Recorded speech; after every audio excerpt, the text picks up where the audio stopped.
Bonjour et bienvenue, bonjour Michel. Bonjour. On se retrouve en compagnie d'une nouvelle invitée, Gracieuse Yankoletcha, bonjour. Bonjour, Vous êtes responsable du bureau des entreprises, on va dire dans l'Académie de Corse, responsable du bureau des entreprises du lycée du du ciel et Finozel. du Finouzel. Nous sommes 9 personnes et je suis affectée au lycée du Finozel. Un bureau des entreprises, c'est quoi? À quoi ça sert? Alors, un bureau des entreprises, comme mes 9 collègues responsables aussi du bureau des entreprises, c'est un nouvel outil qui s'inscrit dans la réforme de la voie professionnelle. Pour une valorisation de la voie professionnelle, on ouvre le lycée. Les relations existaient déjà, mais là, on formalise, on systémise et on organise vraiment les relations entre l'école et l'entreprise, entre le lycée et les entreprises et le monde économique. On va chercher l'ouverture la meilleure et la plus grande possible pour nos élèves pour qu'ils s'insèrent de façon plus aisée dans le monde de l'entreprise. Alors, l'école, c'est à partir de quel niveau que ça commence, votre relation avec les entreprises? Alors, cela dépend. Déjà au collège, il y a des relations au niveau de l'orientation et de l'information à l'orientation pour les élèves. En ce qui concerne le lycée professionnel, nous démarrons nos formations après la troisième. Donc, au niveau de la seconde, il y a des première année et deuxième année de CAP. Et il y a ensuite des bacs professionnels, seconde, première, terminale, sur 3 ans. Voilà. Nous restons dans la formation initiale. Hein, les élèves ont le statut de lycéen. Et c'est un statut qui est parallèle au statut de l'apprenti, par exemple, qui a un contrat d'apprentissage et qui est salarié dans l'entreprise. Nos élèves effectuent des stages dans les entreprises, mais restent sous statut scolaire. Voilà. Ça évite cette fracture ensuite entre le monde scolaire et le monde de l'entreprise, parce que c'est vrai qu'il y a souvent un fossé qui se creuse, c'est pour tenter de réduire un peu ce fossé. Complètement, complètement. Déjà, je veux dire, et ce n'est pas de maintenant, moi j'ai commencé à enseigner il y a 30 ans, bientôt, et déjà nous avions ces relations avec le monde des entreprises parce que nos élèves réalisent chaque année entre 4 et 6 semaines de stage, ce que l'on appelle les périodes de formation en milieu professionnel, PFMP, et donc leur cursus prévoit chaque année des semaines de PFMP en entreprise. Mais il est évident là qu'avec les actions que nous allons pouvoir mettre en place, on va vraiment créer des passerelles beaucoup plus fréquentes et beaucoup plus larges entre ces deux mondes. Et effectivement, un des objectifs de la réforme de la voie professionnelle, c'est insertion de 100% des jeunes. Voilà. Là, suivant les secteurs et suivant les années, etc., les études statistiques ont montré que l'insertion à 6 mois après l'obtention du diplôme varie entre 40 et 60%. Voilà. Lors des assises de la formation professionnelle début octobre, ces données-là ont été présentées à tous les acteurs du monde de l'enseignement et de la formation professionnelle. Et vraiment, cet objectif du 100% insertion est le point d'arrivée que l'on espère un jour atteindre. Cette réforme de la voie professionnelle, par les outils qui ont été mis en place, dont le BDE, prévoit donc, je veux dire, nous donne les moyens maintenant d'aider le jeune à s'insérer dans le monde professionnel et ensuite à déboucher, je dirais, à obtenir un emploi qui devienne, on l'espère, un CDI. Ça a commencé quand exactement, cette réforme? Alors, il y a eu plusieurs étapes. Une des premières étapes, une rénovation, disons, un changement dans la réglementation de la formation professionnelle. Une date clé, c'est le 5 septembre 2019, où les CFA, etc., il y a eu des changements structurels. Oui, c'est assez récent quand même. Aussi sur les contrats. Maintenant, cette réforme de la voie professionnelle est en cours depuis une petite année, et le bureau des entreprises, en fait, a été institué dans la circulaire du 24 mai 2023. Donc c'est tout à fait récent. Les personnes ont été recrutées avant l'été, ont eu l'été pour se préparer, et à la rentrée du 4 septembre, donc, les bureaux des entreprises, les responsables des bureaux des entreprises ont pu être installés chacun dans son bureau, dans son établissement. Voilà. Merci, gracieuse Yankoletcha. Merci Miguel, on se retrouve demain. À demain. À demain. Bonjour et bienvenue. Bonjour Miguel. Bonjour à notre invitée gracieuse Yankoletcha. Bonjour. Bonjour, merci de m'accueillir. Responsable du bureau des entreprises au lycée professionnel du Finouzé. Avant de parler durant toute cette semaine donc de ce lien et du rôle que peuvent avoir les entreprises, la réforme de la formation professionnelle, on peut lire un choix d'avenir pour les jeunes et les entreprises. Est-ce que tout le monde a bien conscience que c'est un véritable choix? Parce que c'est pas gagné, ni du côté des parents, ni du côté des équipes pédagogiques de lycée ou de collège d'enseignement en général. Il y a cette réforme, c'est bien, mais est-ce que les mentalités évoluent avec cette réforme? Eh bien, nous sommes là justement pour aider à l'évolution des mentalités au sujet de la voie professionnelle. Cette réforme, donc instituée il y a quelques mois, un peu plus d'une année, en fait, compte 12 mesures. Compte 12 mesures essentielles. J'en retiendrai 4 pour notre débat. Et pour ouvrir vraiment et rendre cette voie attractive, je citerai par exemple dans le cursus de formation des élèves, une des mesures prévoit, et ça se met en place là dès à présent, une nouvelle terminale. C'est-à-dire que à l'issue de la terminale, l'élève pourra choisir soit l'insertion professionnelle, soit une continuité d'études. Continuer ses études en BTS, même si j'ouvre cette parenthèse, c'est tout à fait d'actualité. Le ministère maintenant essaye de développer la création de ce qu'on appelle les mentions complémentaires, ou ce qui peut-être sera appelé, je vous le donne un peu en avant-première, je l'ai entendu hier de la bouche de Carole Grandjean, notre ministre déléguée à la formation professionnelle, créer donc des certificats de spécialisation, des bac plus 1, voilà, de façon à consolider les acquis des élèves avant qu'ils intègrent le monde professionnel. Dans le cadre d'une insertion professionnelle post-bac, l'année de terminale prévoit alors des stages plus longs, au moins 50% de stages en entreprise plus, de façon à ce que le chef d'entreprise puisse envisager et voir qu'il pourra, et qu'il est en train de former et qu'il pourra recruter, on l'espère, son futur collaborateur. Voilà. Et pour les élèves qui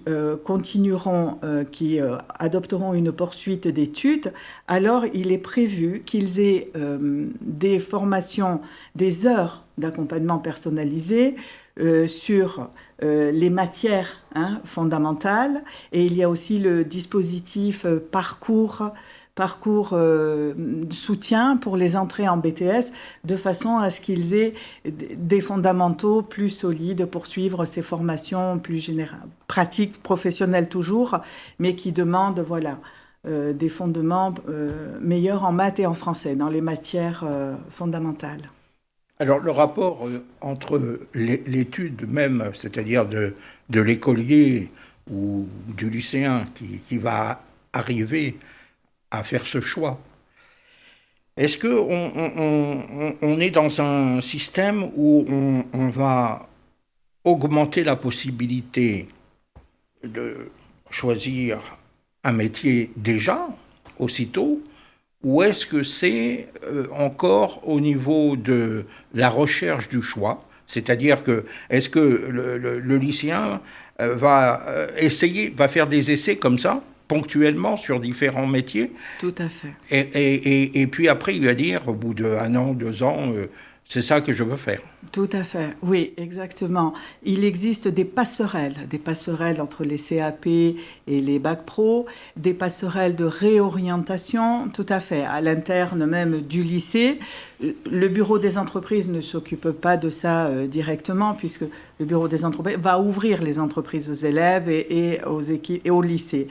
Mais que je sache, tout à fait, à l'intérieur du lycée, il existe des passerelles d'orientation et réorientation. Parce que le jeune, on le sait, est encore adolescent, a besoin de mûrir son projet.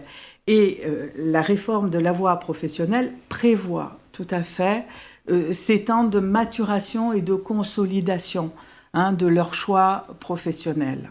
Sachant que nous, au lycée du Finosé, nos filières préparent, forment les jeunes dans les métiers qui seront le plus en tension. Lorsque France Métiers 2030 dit qu'on va manquer de personnel dans le commerce, dans le soin à la personne, ce sont vraiment les secteurs qui ont besoin de recruter un maximum, qui seront en grave déficit vraiment de salariés. Nous essayons de développer auprès des jeunes, voilà, cette ouverture pour répondre vraiment aux besoins et leur permettre de s'adapter vraiment aux besoins d'un territoire. Et est-ce qu'on arrive à sentir un peu, malgré tout, bon, vous n'avez pas beaucoup de recul pour l'instant, mais à sentir un peu l'intérêt des jeunes pour ce système?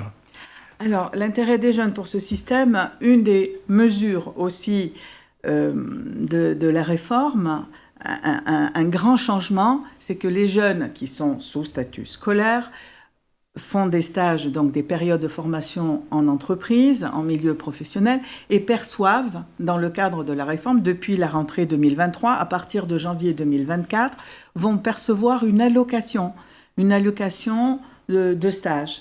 On dira une allocation qui leur sera versée. Alors pour les CAP première année et les secondes pro, c'est 140 € par semaine de stage. Pour les premières et les premières bac pro, deuxième année de CAP, ce sera 75 € par semaine de formation en entreprise. Et pour les terminales, 100 € par semaine de formation en entreprise. Voilà, c'est aussi un des grands changements. L'élève est gratifié, c'est ce que l'on appelle la gratification élève. L'élève est gratifié par le ministère de son implication dans l'entreprise. Bonjour à vous toutes et à vous tous. Bonjour Miguel. Bonjour. Bonjour à notre invitée Gracieuse Yankoletch, qui est responsable du bureau des entreprises au lycée professionnel du Finuzello à Ajaccio.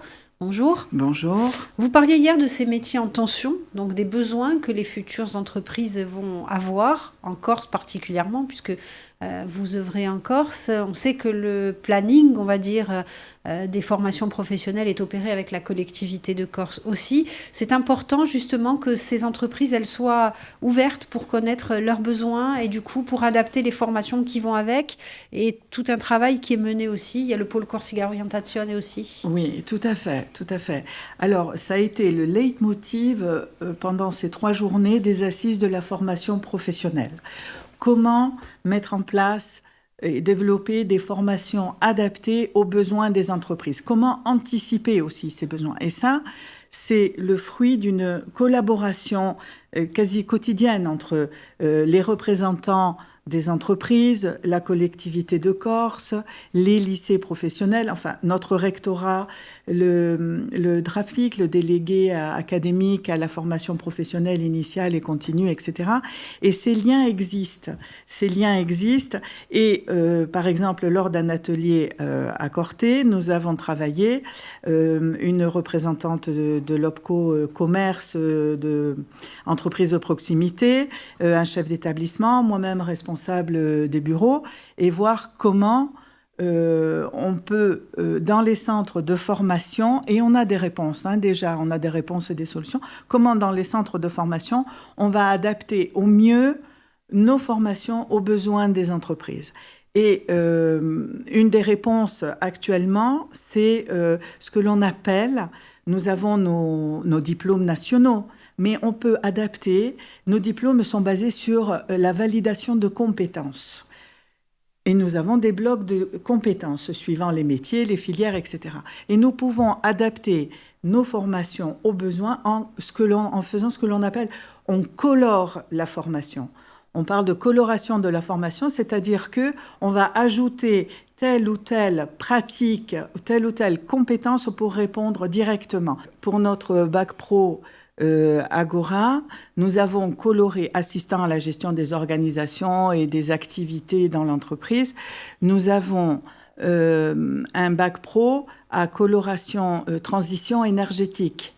Et les élèves, avec leurs professeurs, et ça a été mis en place, c'est exemplaire, mis en place par les professeurs, dans leur formation, apprennent à renseigner des formulaires, mettre en place vraiment des actions en soutien aux entreprises, des actions en lien avec cette transition énergétique vue d'un point de vue, gestion administrative de cette transition. Un autre exemple, lorsque le bureau a été installé, en discutant avec ma proviseure, nous avons suggéré par exemple que l'on rende service, on dira, pour impliquer nos élèves et les faire travailler dans le monde de l'entreprise, même en classe, avec des actions réelles, concrètes. Par exemple, proposer de faire du mailing, proposer de faire du phoning. Tout cela en intégrant les blocs de compétences qu'ils doivent acquérir et aux besoins de l'entreprise. Voilà, et ouvrir encore. Et là aussi, on colore la formation où il y a les bac pro suivis des mentions complémentaires, barman, des mentions complémentaires. Et ce sont des plus qui ouvrent. Voilà. Alors, quand sur l'emploi du temps de l'élève du lycéen, on a des emplois du temps habituels au lycée, dans chaque classe. Alors, comment on répartit l'emploi du temps de l'enseignement pur et l'emploi du temps du stage que le lycéen va faire dans l'entreprise? Comment on arrive à faire pivoter l'un et l'autre? Alors, ça, c'est la tâche de notre proviseur adjoint, de notre directrice déléguée à la formation professionnelle et technologique.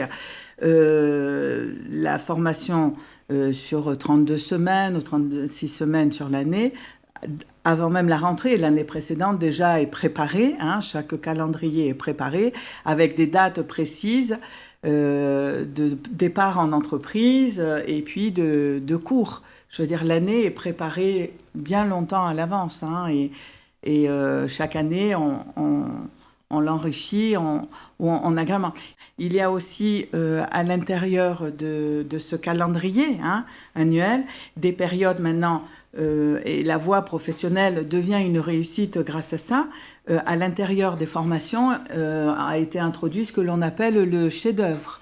Le chef-d'œuvre, c'est une co-création entre différentes disciplines. Ça peut être une œuvre réalisée individuellement ou collectivement. Cela favorise la créativité des élèves, cela favorise aussi leur attention à l'autre et un partage de connaissances vraiment très gratifiant. Moi, par exemple, en tant que bureau des responsable du bureau des entreprises, j'aimerais proposer un prix académique du chef-d'œuvre. On verra. J'en ai parlé à ma proviseure et puis on verra si le rectorat suivra. Bonjour et bienvenue. Bonjour à notre invitée Gracieuse Iancolaccia. Bonjour. Bonjour. Merci de m'accueillir. Bonjour Miguel. Bonjour. Alors, parmi les plans du ministère, il y a cette réforme de l'enseignement professionnel, il y a la lutte aussi contre le décrochage scolaire. Est-ce que les deux plans vont de pair ? Complètement. Une des mesures phares de ce plan, c'est la création de 3 dispositifs en fait de lutte contre le décrochage scolaire pour l'insertion des jeunes. Voilà. Dans nos établissements, il y a une personne, chez nous elle est bien identifiée, Marianne, qui s'occupe des élèves en difficulté, futurs décrocheurs, etc. Voilà, les CPE aussi sont extrêmement à l'écoute lorsque je participe aux réunions de direction. J'entends les CPE, voilà, être... C'est quoi le CPE? Pardon, conseiller principal d'éducation. Oui, pardon, les surveillants, voilà, les anciens surveillants, tout à fait, pardon. Et vraiment, toute la communauté éducative en lycée professionnel est très attentive à chaque élève. Nous avons 446 élèves, donc, nous pouvons, voilà, vraiment porter une attention à chacun. C'est ce qui fait aussi la force du lycée professionnel. Et face au décrochage possible, parce que nous recevons des élèves qui sont quand même, il ne faut pas se le cacher, assez fragiles, assez démobilisés envers l'école, pas tous, mais un certain nombre. Et donc, nous sommes hyper attentifs, mais dès la rentrée, hyper attentifs à ces élèves. Et donc, la réforme nous offre 3 outils, nous donne 3 outils. Il y a l'outil que l'on appelle « Tout droits ouverts », qui est la recherche immédiate de partenariat avec la mission locale, avec Pôle emploi, avec même des entreprises, etc. Je sais que le lycée Antonini, le proviseur du lycée Antonini en a parlé aux assises professionnelles le 2 octobre, de façon à tout de suite entourer l'élève, lui faire connaître d'autres formations ou le faire aller en entreprise, etc., de façon, tout droits ouverts, voilà, de façon à ce qu'ensuite il puisse choisir vraiment, est-ce qu'il veut rester dans l'établissement vraiment, ou est-ce que, voilà, on crée ces passerelles pour qu'il ne soit pas à la rue. L'insertion est vraiment corrélée à l'obtention du diplôme. Ça, c'est important. On sait que même, par exemple, c'est pour ça qu'il va y avoir ces mentions complémentaires, certification, voilà, de spécialisation en Bac+1, etc. Le diplôme apporte au moins 20% de plus de probabilité d'insertion professionnelle, les chiffres donnés au niveau ministériel. Un autre dispositif, et ça j'y ai assisté aussi en réunion de direction, c'est la conseillère principale d'éducation qui a recueilli les besoins d'élèves qui n'ont pas de solution d'insertion, et cela s'appelle Parcours Ambition Emploi, voilà, qui même en ayant leur bac n'ont pas encore de solution. On ne les laisse plus tomber, c'est fini. Donc, pendant au moins 4 mois, cet élève va garder le statut d'élève. La CPE, avec la mission locale, va avoir des entretiens d'orientation, et va travailler le projet professionnel du jeune avec le jeune en partenariat. Voilà. Et je sais que là, dès début octobre, il y avait des réunions entre notre lycée et la mission locale pour ces jeunes qui ont été recensés au sein du lycée et qui n'avaient pas encore de solution d'insertion, même s'ils avaient leur bac. Voilà. Et c'est ce que l'on appelle le dispositif Parcours Ambition. Et le 3e dispositif, dont je vous parlais aussi tout à l'heure, pour les élèves qui envisagent une poursuite d'études supérieures, un BTS, donc il y a le parcours de consolidation, où là, même dès l'entrée en BTS, des heures supplémentaires de formation, où l'élève bénéficiera d'un mois de formation ciblée sur les fondamentaux de l'apprentissage. Sur le site. Aussi, oui, aussi. Mais cela se prépare déjà dès le bac, dès la terminale bac pro. Ce bac professionnel, je veux dire, la voie professionnelle, voie d'avenir, tout à fait, voie de réussite. Il faut arrêter avec cette image du parent pauvre, délaissé, de la voie subie. La voie professionnelle peut être une voie choisie. Il faut arrêter ces compétitions et les écoles supérieures. Voilà.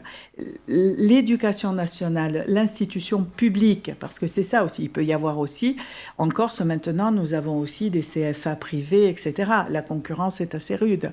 Mais même dans l'institution publique qu'est l'éducation nationale, l'élève a vraiment la possibilité du bac jusqu'au niveau supérieur +3, du CAP, jusqu'au bac +3, pourra vraiment réussir ses études et s'insérer au même niveau que des BTS, etc., même en suivant Voilà, la voie de l'alternance, au même niveau que des BTS d'un lycée Pas général. de différence entre les salariés à venir. Donc, non. Même l'avantage que nous avons, c'est que en lycée traditionnel, on dira, ou général, etc., on apprend des savoirs, on acquiert des savoirs, parfois des savoir-faire aussi, bien sûr, suivant les sections, etc.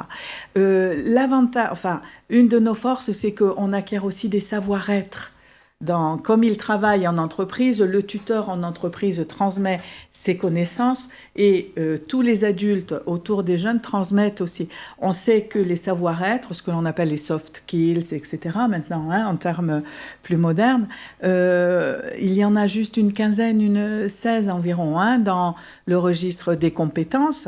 Et on apporte à ces jeunes vraiment aussi un savoir-être, en plus des savoirs qu'ils ont en classe et des savoir-faire qu'ils acquièrent sur le terrain en entreprise. Voilà.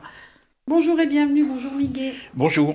On reçoit notre invitée, donc la responsable du bureau des entreprises au lycée professionnel du Finouzé. Alors, un tout jeune bureau des entreprises, en fait, puisque vous avez dit il date à peine de cet été 2023. De quoi est-ce que vous avez besoin aujourd'hui? De plus d'entreprises qui viennent rejoindre ce bureau, de plus...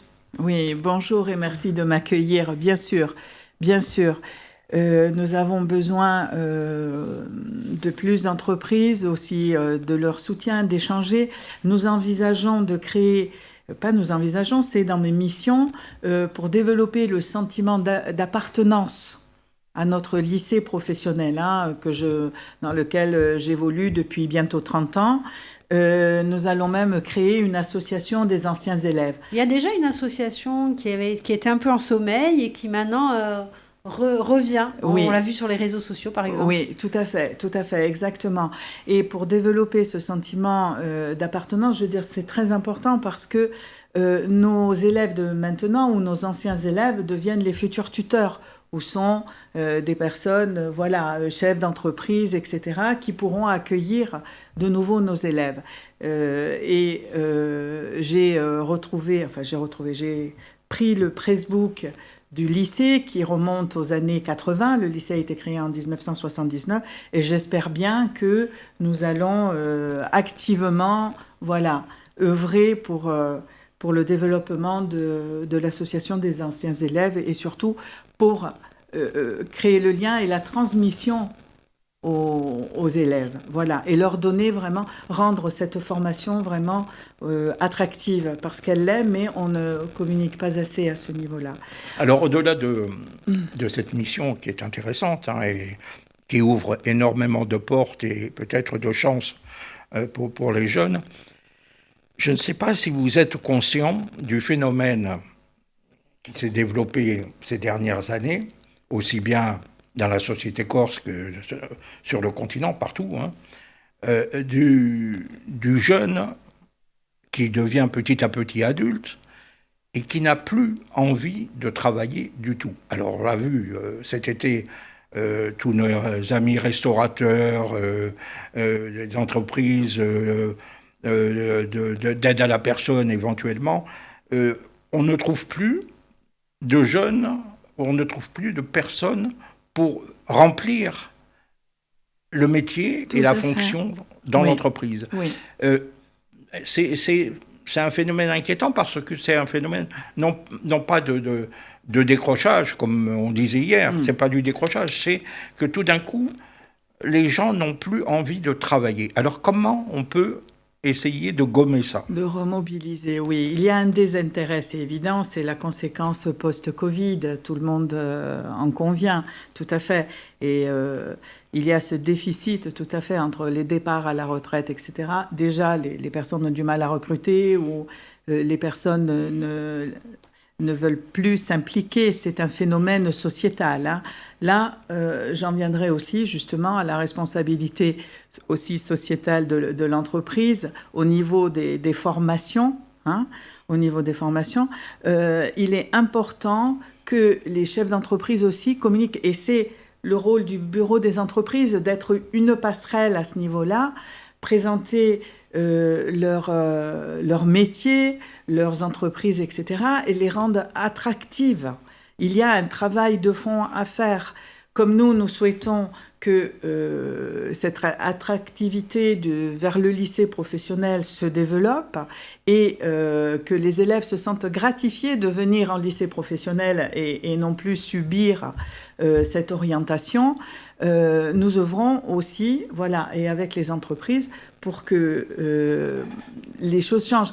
Maintenant, il y a des glissements, il y a des changements de métier, il y a voilà, des glissements. Après, je parlais des compétences transversales, etc., quel que soit le domaine.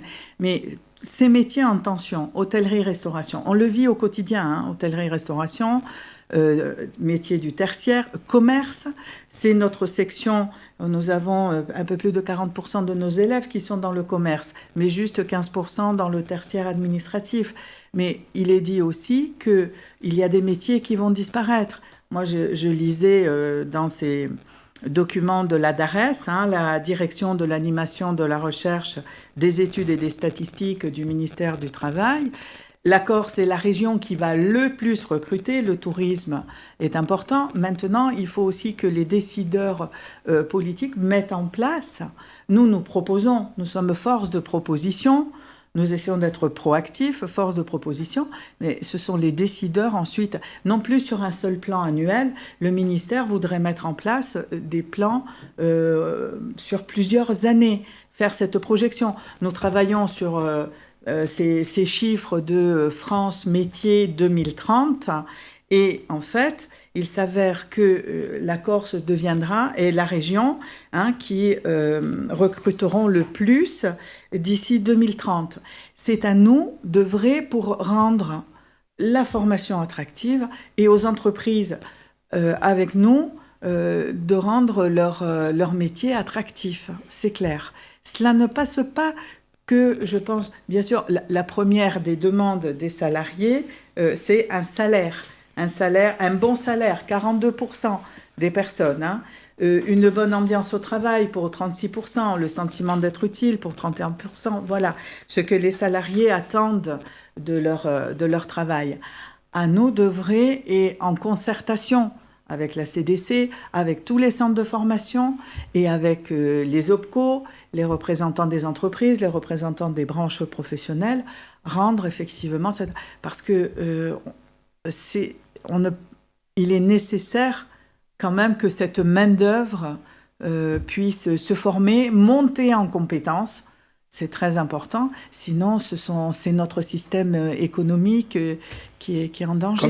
Comment vous pouvez arriver à faire comprendre peut-être aux jeunes que, bon, aujourd'hui on en parle au niveau politique, mais la formulation de corcisation des emplois est très importante, c'est-à-dire de faire comprendre aux jeunes que ce serait bien que ce soit eux, Corses, qui viennent travailler dans les entreprises corses et qu'on ne soit pas obligé d'aller chercher des gens ailleurs. Alors, l'éducation est ouverte à tous, et ça, c'est l'article 1er du Code de l'éducation nationale. Voilà, et l'État garantit, voilà, tous les moyens pour l'insertion professionnelle. Maintenant, porté sur pro-corse, anti-corse, etc., nous œuvrons tous, je veux dire, les cours de corse dans les lycées hein, sont très dynamiques, transversaux à toutes les matières. C'est les jeunes qui vont décider à ce niveau-là. Je veux dire, c'est pas... on peut pas... La corcisation pourra se faire aussi, elle devrait se faire en tout état de cause. Bon, alors peut-être dans les entreprises privées, après c'est de la responsabilité aussi du chef d'entreprise. Après, dans l'administration, il est vrai qu'il serait peut-être intéressant de s'intéresser véritablement à cette question qui est souvent retoquée par la préfecture de Corse. Des fois, on ne comprend pas trop pourquoi, mais bon, ce sont des débats qui souvent nous dépassent. Mais peut-être qu'à travers justement ces préconisations particulières dans les métiers, vous parliez des énergies renouvelables en début de semaine, donc c'est peut-être aussi des éléments qui font en sorte que cette corcisation et ce recrutement, il sera un peu plus possible, en tout cas avec des compétences très très ciblées sur les recrutements. Tout à fait, tout à fait. Ça, nous donnons aux élèves le moyen de maîtriser la langue corse, de pouvoir évoluer de cette façon, mais tout se base aussi sur les compétences. C'est vraiment une question de compétences. Et ça, pour moi, c'est ça le critère de sélection ou le critère de choix pour l'insertion. D'où l'importance de former un maximum de cadres pour qu'ils puissent prendre des postes à responsabilité. J'aurais voulu, parmi les messages que je voudrais envoyer, pour ouvrir encore les entreprises, je voudrais citer 3 exemples, à Carrefour, à l'hôtel Campo de l'Or, je ne sais pas si je peux les citer, nous avons des actions exemplaires de ce que l'on appelle, ou une crèche de Baléone, les TP déplacés, les travaux pratiques déplacés. Les élèves sont accueillis dans l'entreprise, affectés à des postes précis, travaillent avec les salariés de l'entreprise et les professeurs les accompagnent et peuvent évaluer et valider les compétences qu'ils acquièrent pendant qu'ils sont en formation. Et là, par exemple, je voudrais rencontrer d'autres entreprises qui pourraient accueillir nos élèves en TP déplacés par petits groupes, à un rythme qui conviendrait à l'entreprise. L'entreprise pourra ainsi choisir après ou connaître peut-être ses futurs collaborateurs. Voilà. Comment on fait, justement, en guise de conclusion, si une entreprise veut participer à ces TP déplacés, veut rencontrer le bureau des entreprises, où est-ce qu'on vous contacte ? Alors, on peut me contacter directement au lycée. Ma ligne téléphonique est en cours d'installation. Le numéro du standard du lycée 04 95 10 53 00. L'adresse mail, qui est une adresse nationale, BDE, Benoît, Dominique, Émile, BDE, /6, L comme Laurent P, pour lycée professionnel, /6 encore, lycée en minuscule, lycée sans l'accent, du attaché, et Finozelo avec un F majuscule, Finozelo, lycée du Finozelo, @ac-corse.fr. Voilà. Mais si on m'appelle au lycée, ce sera bien.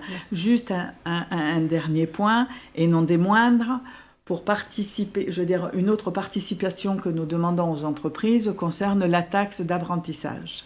Elle a été prorogée jusqu'au 9 novembre. Et donc, j'appelle les entreprises qui n'ont pas encore versé le solde de cette taxe d'apprentissage de prendre contact pour que je lui communique les informations, l'accès à la plateforme Soltea pour verser la taxe d'apprentissage. Le lycée a un projet avant-gardiste, pour l'instant je ne le dévoile pas, qui est financé aussi par la taxe d'apprentissage pour les élèves et pour adapter un des métiers de notre lycée, justement, l'évolution de ce métier à la formation des élèves. Voilà. Merci. Merci à beaucoup. vous. Merci, à très bientôt. Au revoir.